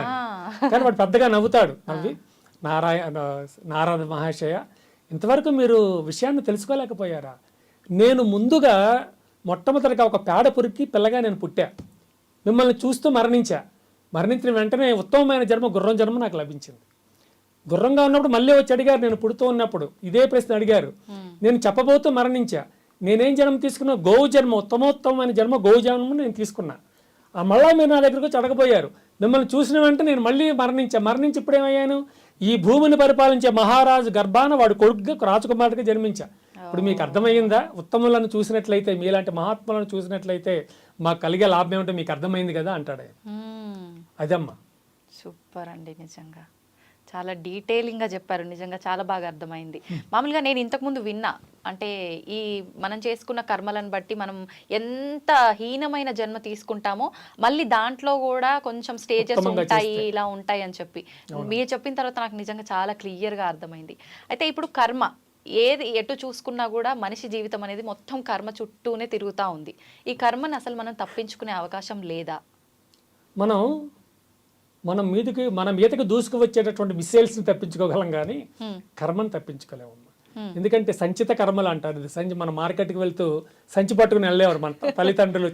చిన్నప్పుడు బయటికి వెళ్తూ, మార్కెట్కి వెళ్తూ సంచి తీసుకెళ్తారు, వస్తువులు కొనుక్కొని. సరిగ్గా అదే విధంగా మనం కూడా ప్రతి సంచి పట్టుకుని అన్ని జన్మలో తిరుగుతూ ఉంటాం. ఆ సంచిలో కర్మలు వేసుకుని, సూపర్ మార్కెట్ కర్మలు వేసుకుని తిరుగుతూ ఉంటాం. కర్మలు లేనిదంటూ ఉండదు. అయితే ఒకటి ఇక్కడ, కర్మలు చేయడం పద్ధతి కాదు, కర్మలు చేయొద్దు అని స్వామీజీ చెప్పండి, కర్మలు చేయడం మానేశారు అనుకోండి. ఇప్పుడు కర్మ అంటే what is that meaning? Work, అంతే, నథింగ్ బట్ వర్క్. కర్మ అంటే పని అని అర్థం. అంతే. ఈ స్వామీజీ కర్మ చేయొద్దు అన్నాడు కనుక నేను పంట పండించడం మానేస్తానని చెప్పి రైతులు ఇంట్లో కూర్చున్నాను అనుకోండి, మనకి భోజనం ఎక్కడి నుంచి వస్తుంది? రైతుకే ఉండదు, మనకే ఉండదు. నేను కర్మ చేయడం మానేస్తాను అని మన scooter mechanic, car mechanic stools పక్కన పడేసి కూర్చున్నాడు అనుకోండి, మనకి బాగా చేసి పెట్టేవాళ్ళు ఎవరైనా ఉంటారా? ఉండరు. కనుక కొన్ని కర్మలు తప్పనిసరిగా ఈ వ్యావహారిక కర్మలు చేయవలసి. దుర్మార్గమైన కర్మలు అంటే ఎదుటి వాళ్ళని ఇబ్బంది పెట్టే కర్మలు, ఎదుటివారిని హింసించే కర్మలు, అటువంటి మనం చేయకూడదు. అవి మనకు చాలా ముందు చాలా ఎఫెక్ట్ వస్తాయి. అంతే. ఇప్పుడు చూశారు కదా, మన భారతదేశం మీదకి ప్రియతమైన టెర్రరిస్టులను పంపించి నానా రకాలుగా అన్యాయంగా అమాయకులను ప్రజలను చంపించేసింది పాకిస్తాన్. ఇప్పుడు చూడండి, పాకిస్తాన్ టెర్రరిస్టుల బారిన అదే పడింది. టెర్రరిస్టులు ఇప్పుడు అమెరికా, పాకిస్తాన్ మీద పడుతున్నారు. కర్మ అంటే అదే కర్మ సిద్ధాంతం. కృష్ణ భగవానుడు మనకు వ్యాఖ్యానం చెప్పింది అదే కర్మ. మీరు ఈ రోజు ఒకరికి ఏదైనా ఇస్తే తిరిగి ఒకప్పటికి అది మీకే అందివ్వబడుతుంది అంటాడు. కర్మ కూడా అంతే. అంతే అమ్మ, మనం మంచి చేస్తే మంచి వస్తుంది. అవశ్యం అనుభోక్తవ్యం కృతకర్మ శుభాశుభం. అవశ్యం మీరు కర్మను అనుభవించడం అవశ్యమే. ఒకవేళ మీరు మంచి కర్మ చేస్తే మీకు మంచి జరుగుతుంది, దుష్టకర్మ చేస్తే దుష్టత్వం జరుగుతుంది. అవశ్యం అనుభోక్తవ్యం కృత కర్మ శుభాశుభం.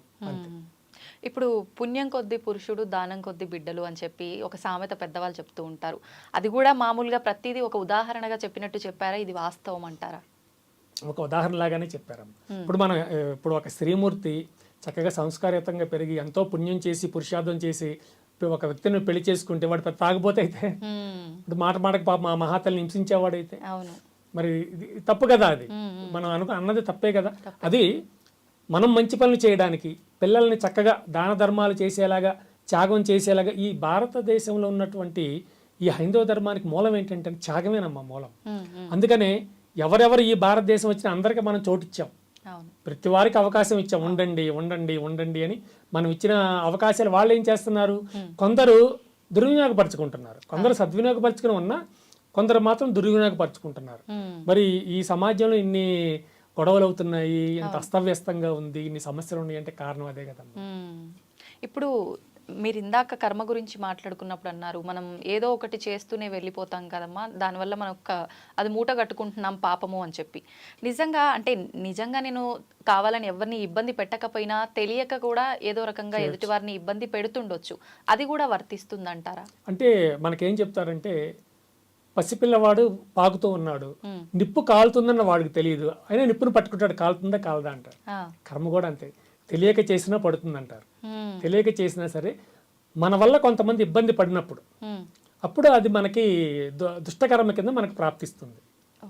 తెలియక మనకు తెలియకపోవచ్చు, కానీ మిగిలిన వాళ్ళకి తెలిసింది కదా, వాళ్ళు చేసిన ఈ పని వల్ల నేను ఇట్లాగా ఇబ్బంది పడ్డాను అని తెలుస్తుంది కదా, ఆ విధంగా మన కర్మ చుట్టుకునే అవకాశం ఉంది. కనుకనే మనం ఏమిటంటే చాలా వరకు ఈ ఎదుటివారిని ఇబ్బంది పెట్టేటటువంటి కార్యాలు ఏమీ చేయకుండా చక్కగా మన కార్యాలయం మనం చేస్తూ మన జీవితంలో మనం ముందుకు సాగిపోవడమే ఉత్తమం. ఓకే, ఇప్పుడు భగవంతుడి విషయానికి వస్తే మనం స్టార్టింగ్లోనే మాట్లాడుకున్నట్టు కోరికల కోసం కష్టాలు తీరడం కోసమే భగవంతుని ఆరాధించడం కాదు, కానీ ప్రతి ఒక్కరము కూడా చేసేది ఏంటి తెలిసి కూడా ఖచ్చితంగా నాకు ఈ ఇబ్బంది ఉంది, ఈ ఇబ్బంది తొలగిపోవాలి స్వామి, తొలగిపోతే నీకు పలానా కొబ్బరికాయ కొడతాను, లేకపోతే ఇంకేదో చేస్తాను అంటే ఆయన దగ్గర నుంచి ఏదో ఒక లాభ ఆపేక్ష కోరుకుని మాత్రమే పూజ చేస్తున్నాం. అందులో నిజమైన భక్తి ఉండనివ్వండి, ఖచ్చితంగా లాభాపేక్ష ఉంది.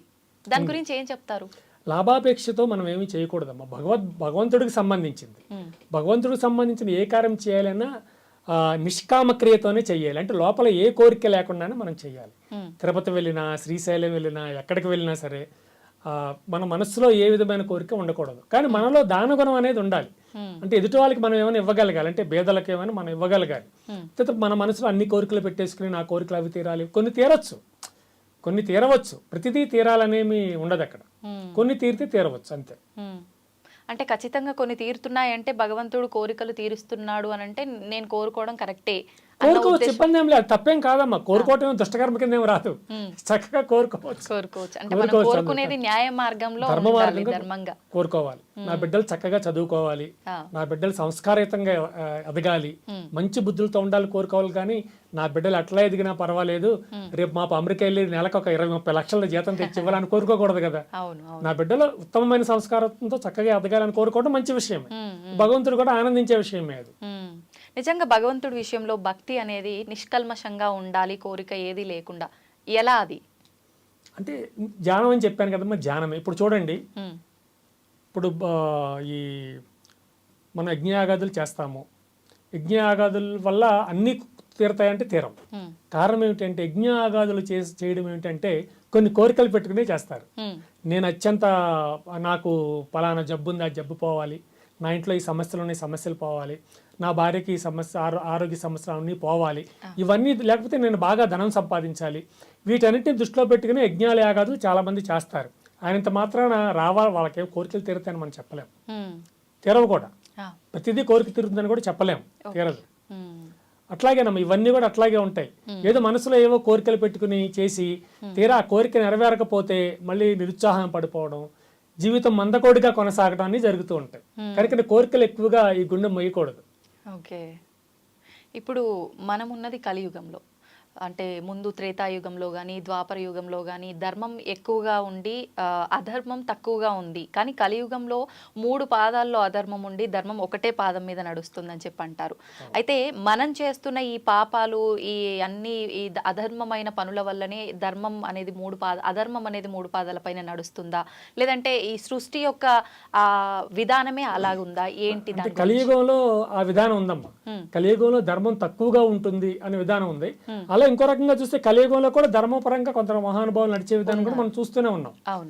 అయితే కలియుగంలో గోవు ఒక్క పాదంతోనే, అంటే గోవుని ధర్మదేవతగా పోల్చారు, ఆ గోవు ఒక్క పాదంతోనే నడుస్తుంది అని చెప్పారు. అంటే ధర్మం 4 పాదాలు కాదు, ఒక్క పాదంతోనే నడుస్తుంది అని చెప్పారు. అది నిజం. ఇప్పుడు అసలు కలియుగం ఎన్ని సంవత్సరాలు?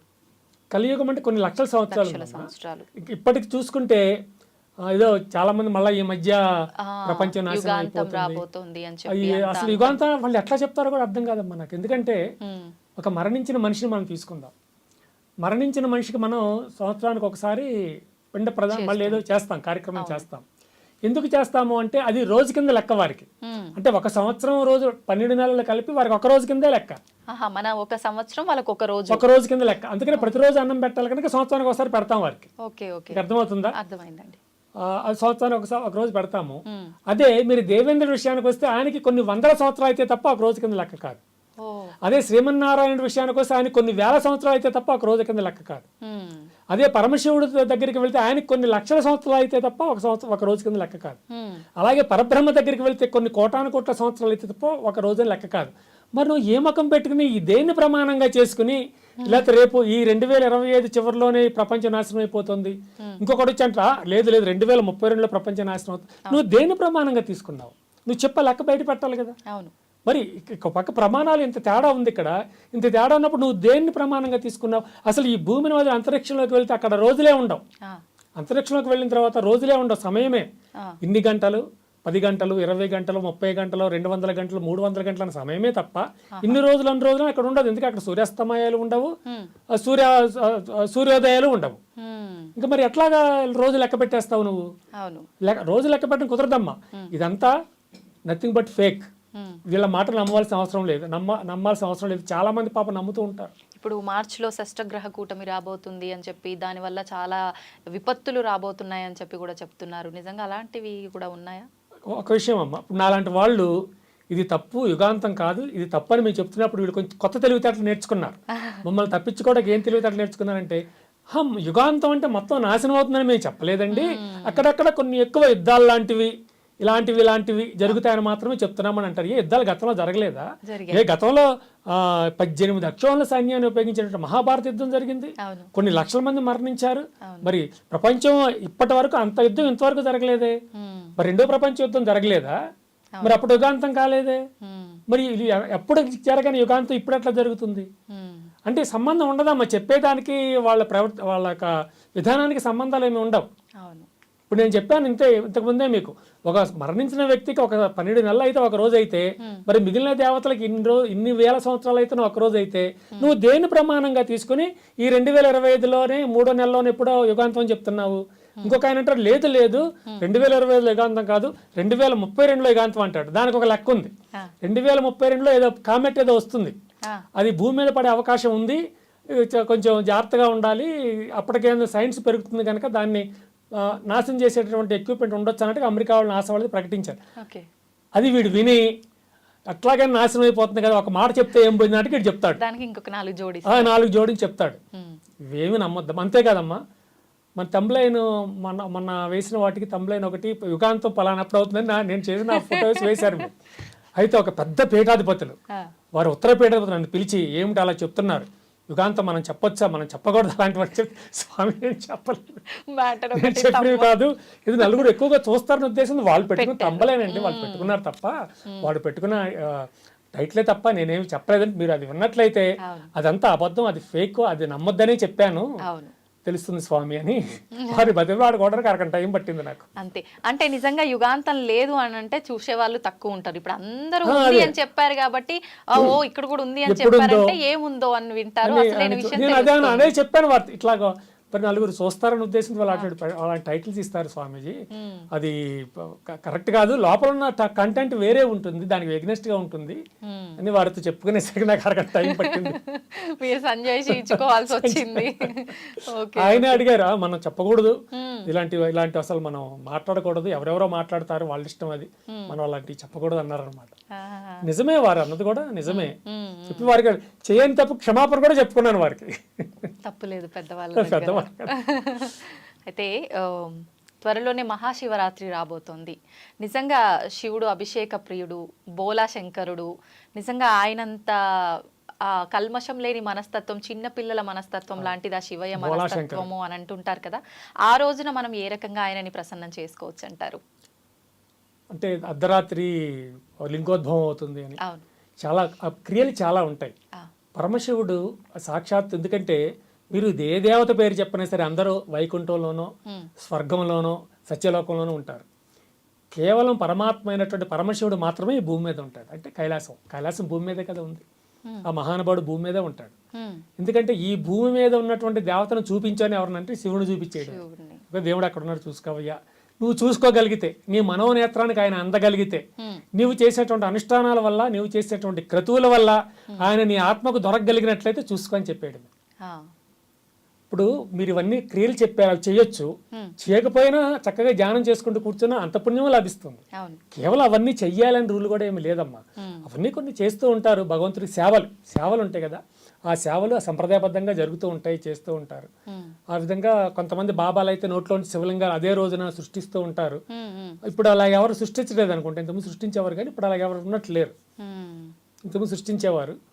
ఇప్పుడు చక్కగా ఆ స్వామివారిని సేవించుకుంటూ వారి భజన చేసుకుంటూ, నా చిన్నప్పుడైతే ఒకే టికెట్ మీద 2 సినిమాలని ప్రతి థియేటర్లో ఆడించేవారు నా చిన్నప్పుడు. ఆ, దేవుడి సినిమాలే ఆధ్యాత్మిక చలనచిత్రాలు వేస్తూ ఉంటారు. ఒక టికెట్ మీద రెండు సినిమాలు అని.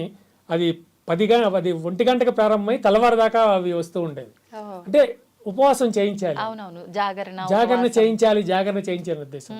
ఉపవాసం అంటారు. ఉపవాసం అంటే ఏంటి? ఉపహ అంటే దగ్గర, వాసం అంటే ఎవరి దగ్గర? భగవంతుడికి దగ్గరగా ఉండి నివసించడమే తప్ప తిండి మానేసి కూర్చోవే అని అర్థం కాదు. భగవంతుడికి దగ్గరగా నివసించు అని అర్థం ఉపవాసము అంటే. అవును. ఉపవాసము చేయి అంటే ఆ సర్వేశ్వరుడికి దగ్గరగా నివసించడం, వసించడం అంతే. ఓకే.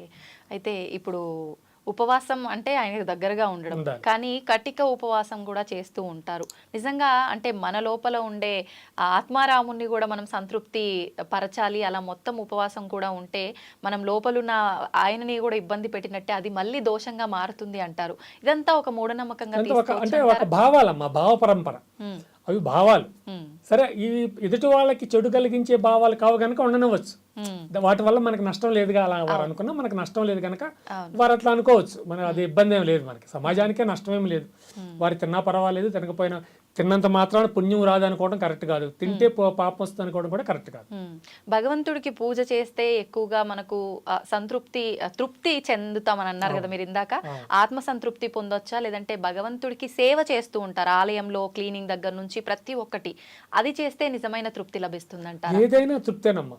మనం ధ్యానం చేసేందువల్ల తృప్తి పొందవచ్చు.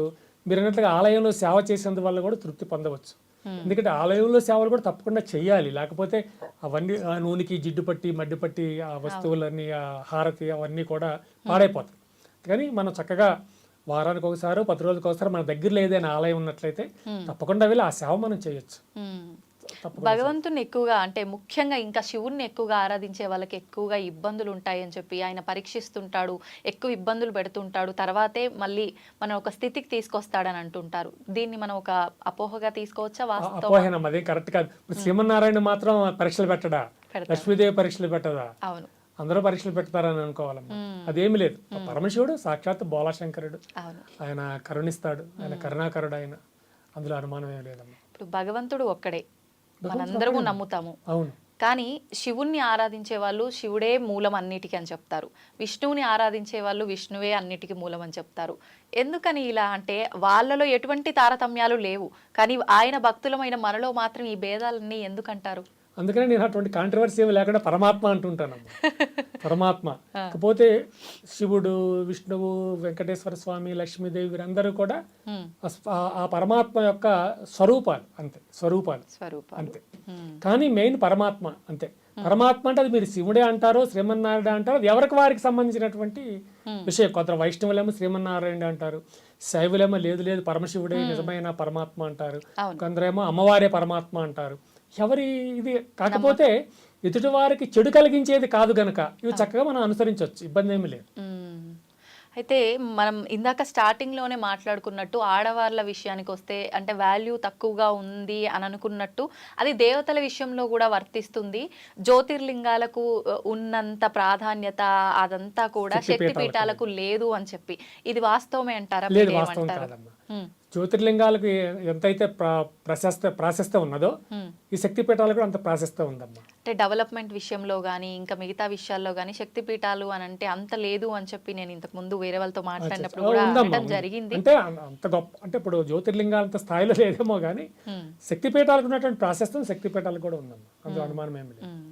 ఎక్కువగా అంటే భగవంతుడి ఆరాధనలో ఉన్న వాళ్ళకి నిజంగా భగవంతుడు వాళ్ళతో మాట్లాడుతున్నాడని చెప్పి, ఏదైనా పలానా కార్యం నీ చేతి మీద చెయ్యాలని చెప్పి చెప్తున్నారని చెప్పి రకరకాలుగా ఈ మధ్య ఇలాంటి వాళ్ళు ఎక్కువైపోయారు బాగా. నిజంగా ఇది వాస్తవం? అలా భగవంతుడు వచ్చి చెప్తాడంటారా? భ్రమ అంతే. నాకు తెలిసిన ఒక ఆవిడ ఉన్నారు, ఆవిడ మాట్లాడుతూ ఉండండి గొడవ చేయకండి అంటది, తన భుజాన్ని తను పట్టుకుని. ఏమైంది, నేనేం గొడవ చేయట్లేదు కదా అంటే, మీరు కాదు బాబా చూడండి అట్లా డాన్స్ చేస్తున్నారు, ఇక్కడికి వచ్చి కూర్చున్నారని చూపిస్తుంటది. అంటే ఆవిడ పవిట మాటతో పాటు ఉంటుంది, కొంచెం అది కూర్చుందని చెప్తుంది, ఆవిడ ప్రచారం చేసుకుంటుంటది. అట్లాంటి వాళ్ళు ఉన్నారు. అలాగే ఇప్పుడు ఇంకొక ఆయన ఉంటాడు, నిజమేనండి మీరు మీ ఇంటికి మీ ఆశ్రమానికి భోజనం రామని పిలిచారు కానీ మా అమ్మగారిని అడిగి చెప్తా అంటే, మీ అమ్మగారు ఉన్నారా పిలవండి నేను అడుగుతానన్నా అనుకోండి, అదే లక్ష్మీదేవి మా అమ్మవారండి ఆవిడని అడగాలంటాడు. అమ్మవారు అనుజ్ఞిస్తే వస్తాడట. అంటే ఇలాంటి చెప్తూ ఉంటారండి, చాలా మంది ఉన్నారు. మీరు అన్నది కరెక్టే. అవును. చాలా మంది ఇలా బాబా గారు ఇలా చెప్పారు, లేకపోతే దేవుడు ఇట్లా చెప్తున్నాడు, అవి చెయ్యాలి, అవి చేయకపోతే వాళ్ళు ఫీల్ అవుతారు, ఇవన్నీ కూడా ఉంటాయి. అంటే వాళ్ళు మెంటల్ గా ఏదో ప్రాబ్లం ఉండి మనకు అంతేనమ్మా, మెంటల్ అంతే ఎక్కియడం అంతే. ఒకటి, మనకు కూడా మెంటలెక్కించడం అంతే. ఇంకొకటి వ్యాపార దృక్పథం అదొకటి. ఒకటి. అట్లా చెప్పడం వల్ల 10 మంది వస్తారు ఇంకా వీళ్ళ దగ్గరికి. అవును. చాలా దురదృష్టం, అటువంటి వాళ్ళే నమ్ముతూ ఉంటారు వీళ్ళు కూడా. నమ్ముతారు ఖచ్చితంగా. అంటే ధర్మాన్ని ఏదైతే వాస్తవం ఉందో పక్కన అది ఎవరు పెట్టేస్తారు. నమ్మరు, పక్కన ఇవే పెట్టేస్తారు. నమ్ముతారు. నిజంగా ఎందుకంటారు అలా? అంటే తేలికగా వచ్చేస్తుంది, దేవుడు తేలిగ్గా వచ్చేస్తున్నాడు మాకు. ఆ, తేలిగ్గా మా చేతికి దేవుడు చిక్కుతున్నప్పుడు ఈ ధ్యానాలు చేయడాలు ఇవన్నీ మాకెందుకు? గంట తరబడి ధ్యానం చేసి ఏమో వస్తాడు రాడు ఎవరికి తెలుసు, మా ఎదురుగానే ఉన్నాడు కదా. అంతే. ఏమి ఒక తేలిక భావం అనమాట. అంటే భగవంతుడు అంటే తేలిక భావం రావాలంటే ఇవన్నీ పెట్టాలి, ఇవన్నీ ఉండాలి. అమ్మవారు మాతో మాట్లాడతారు, స్వామివారు మాతో ఒక ఆవిడన్నారు, ఆవిడేమో ప్రతి సోమవారం ఆవిడ ఒళ్ళు బరువు ఎక్కుద్దట. ఎందుకు సోమవారం బరువు ఎక్కుద్దమ్మా అంటే, సోమవారం శనివారం బరువు ఎక్కుద్ది. ఎందుకు శనివారం ఒళ్ళంతా బరువు ఎక్కుద్దమ్మా అంటే, నాకు ప్రతి శనివారం ఉదయాన్నే వెంకటేశ్వర స్వామి వచ్చి పట్టేస్తారండి నా ఒంటికి, అందుకని నా ఒళ్ళు బరువు ఎక్కిపోద్ది. పట్టడం ఏంటి తల్లి, ఆయన దయ్యమా పిశాచమా భూతమా పట్టడానికి? అలాగేం జరగదమ్మా, మీకు తెలియదండి స్వామి, మీరన్నీ ఇలాగే మాట్లాడతారు, మాకు పడతారండి. పడతారేమిటి? దెయ్యం పట్టినట్టు, దెయ్యమా పిశాచమా పట్టడానికి? వెంకటేశ్వర స్వామి సాక్షాత్ సర్వేశ్వరుడు. అతల వితల సుతల తలాతల రసాతల పాతాల భూలోక బోర్లోక స్వర్లోక మహాలోక జనలోక తపోలోక సత్యలోకాలకి సర్వాధినాయకుడు ఆయన. అనేంటిది ఒక చిన్న పిల్లోడ్ల దైవం వచ్చి పట్టినట్టుగా నన్ను పట్టేస్తారండి. ప్రతి శనివారం ఒళ్ళతో బరువు ఎక్కుద్ది. ఏం బరువు అమ్మా, నువ్వు తిండి తగ్గిస్తే బరువు తగ్గుతారు, దేవుడు వచ్చి పడితే బరువు తగ్గరమ్మా, బరువు ఎక్కడం కాదమ్మా అని చెప్తాం మేము. వాళ్ళ ట్రాన్స్ లో ఉండిపోతారు తల్లి. నిజంగానే ఆ ట్రాన్స్ లో ఉండిపోయి ఇంకా వినరు, ఎవరి మాట వినరు, మీకు తెలియదు ఊరుకోండి అంటారు ఆఖరికి. ఇప్పుడు వెంకటేశ్వర స్వామి అన్నారు కాబట్టి నాకు ఒకటి అడగాలనిపించింది. నేను నిజంగా కరెక్ట్ అడుగుతున్నానో మరి ఏంటో నాకు తెలియదు కానీ, వాస్తవానికి వెంకటేశ్వర స్వామి నిజమైన ప్రదేశం అది కాదు, ఆయన ఏదో సందర్భంగా అక్కడికి వచ్చి అక్కడే ఉండిపోవాల్సి వచ్చింది, అది ఆయన స్వస్థానం కాదు అనగా నేను విన్నా. ఇది వాస్తవమా? అది ఏంటంటే యాక్చువల్గా వారు శ్రీమన్నారాయణ వెంకటేశ్వర స్వామి కారు, అది నిజమే. శ్రీమన్నారాయణుడు, శ్రీమన్నారాయణుడుగా వారు వైకుంఠంలో ఉన్నారు. ఉన్నప్పుడు లక్ష్మీదేవికి ఒక విధానంలో కోపం వచ్చింది. ఎందుకంటే ఒక ఋషి వచ్చి శ్రీమన్నారాయణ దర్శనానికి వచ్చినప్పుడు ఆయన వస్తున్నాడని స్వామికి తెలుసు. లక్ష్మీదేవిని పక్కన కూర్చోబెట్టి సరసల్లాపలాడడం మొదలు పెట్టాడు, కావాలని పరీక్ష చేయడానికి. ఆయన వచ్చి, నీవు దేవాది దేవుడు అని నేను దర్శించడానికి వస్తే భార్యతో నేను సరసల్లాపాల్లో మునుగుతావని కాలుతో ఒక తంతాడు స్వామిని గుండె మీద, కుడి గుండె మీద తన్నేస్తాడు. దాంతో ఎందుకంటే లక్ష్మీదేవి కోపం వస్తుంది, ఆవిడకి ఎందుకు కోపం వస్తుంది? అది నా స్థలం, నా స్థలం కదా, నా స్థలం అయినప్పుడు నువ్వు ఎట్లా తన్నాడు అని నువ్వు అతను ఎందుకు శపించలేదు, ఆయన నువ్వు ఎందుకు శిక్షించలేదు? పైగా ఆయన కాళ్ళు పట్టుకుని నొత్తుతాడా, ఈ స్వామి నన్ను తనడం వల్ల నీకన్నా ఇబ్బంది కలిగిందా, నీ కాలికి నొప్పి కలిగిందా అని కాలు సవరదీస్తూ ఉంటాడు ఆయన. వీడికి మరీ మండిపోయింది, ఇవిడికి నేను నీ దగ్గర ఉండను అని చెప్పి ఆవిడ వచ్చేస్తుంది భూమి మీదకి. వచ్చేసినప్పుడు ఆవిడ వెతుక్కుంటూ స్వామివారు వస్తారు. వచ్చినప్పుడు ఏమవుతుందంటే, ఇప్పుడు తిరుపతి కొండ ఉన్నాయి కదమ్మా, అక్కడ చరిత్ర జరిగింది, చరిత్ర నాట్ ద స్టోరీ, హిస్టరీ. వచ్చినప్పుడు ఎదురుగా ఆ కొండల ఎదురుగా గంగానమ్మ వారి గ్రామదేవత ఉన్నారు. నేను అక్కడికి వచ్చారు, సవినీయంగా నమస్కారం చేశారు గంగానమ్మకి. అమ్మ ఒక్కసారి ప్రత్యక్షం తల్లి, నీతో మాట్లాడాలి అన్నారు. ఆవిడ ప్రత్యక్షం అయిపోయింది. స్వామి చెప్పండి ఏమి ఆజ్ఞ అన్నది. ఆజ్ఞ కాదు తల్లి, నీవే నాకు ఆజ్ఞ ఇవ్వాలి. ఇక్కడ కొండలు ఉన్నాయి కదా, 7 కొండలు, ఈ 7 కొండల మీద ఒక కొండ మీద నేను నా సతులతో వెలియదలిచాను, నేను ఎక్కడ వెలవాలో నీవు ఆజ్ఞవమ్మా అంటాడు. స్వామి ఏం మాట్లాడుతున్నారు మీరు? ఇక్కడ అండపిండ బ్రహ్మాండాలు మొదలు అణువు మొదలు బ్రహ్మాండం వరకు మీరే కదా సర్వాధినేత, సర్వాధినాయకులు, సర్వపాలకులు మీరే. మీరు నన్ను వచ్చి ఒక గ్రామదేవతను నేను నన్ను పట్టుకుని అనుజ్ఞ అడుగుతారేంటి? ఇప్పుడు ఒక దేశపు ప్రధానమంత్రి ఈ ఊరి కార్పొరేటర్ ఏమైనా పర్మిషన్ అడుగుతాడు ఏదైనా విషయంలో? మరి ఈయన అట్లా అడుగుతున్నాడు. ఈయన ఎందుకు స్వామి నన్ను ఎందుకు అడుగుతున్నారంటే ఆయన అంటారు, స్వామి నీవు సాక్షాత్ మాతృమూర్తివి, మాతృస్వరూపివి, నీవు ఈ గ్రామదేవతవి, ఈ గ్రామంలో చుట్టుపక్కల అనేక గ్రామాలకి నీవు మాతృమూర్తివి, కనుక నిన్ను అనుమతి తీసుకోవడం నీ వద్ద అది నా యొక్క ధర్మం, కనుక నీవు అనుమతి ఇచ్చినట్లయితే కొండ మీద నేను వెలుస్తానమ్మా అంటాడు. వెలవండి స్వామి, దాని దేవుంది వెలవండి అని ఆవిడ కూడా చాలా గౌరవంగా చెప్తుంది గంగానమ్మ. ఈ స్వామి అప్పుడు ఏం చేస్తారు అంటే, వెంకటాద్రి అని కొండ ఉంటుంది. ఆ 7 కొండలు కొండ పేరు వెంకటాద్రి. వెంకటాద్రి, శేషాద్రి కొండలు ఉంటాయి. వెంకటాద్రి మీదకి వెళ్ళి మొదటిసారిగా వారు తన పాదాన్ని వెంకటాద్రి అనే కొండ మీద మోపుతారు, అలా కాలు పెడతారు. పెట్టగానే స్వామివారికి ఒక పేరు వస్తుంది, వెంకటాద్రి అనే కొండ మీద ఆయన కాలు పెట్టాడు కనుక వెంకటేశ్వరుడు అన్నారు ఆయన అంతే. వెంకటేశ్వరుడు అనే పేరు ఆయనకి ఆ వెంకటాద్రి అనే కొండ వల్ల ఆయనకి ఆ పేరు వస్తుంది. Okay okay. అప్పుడే వెంకటేశ్వరుడు అయిపోయారు. వెంకటేశ్వరుడిగా ఆయన అక్కడే ఉండవలసి వచ్చి అక్కడే ఉంటాడు అనమాట.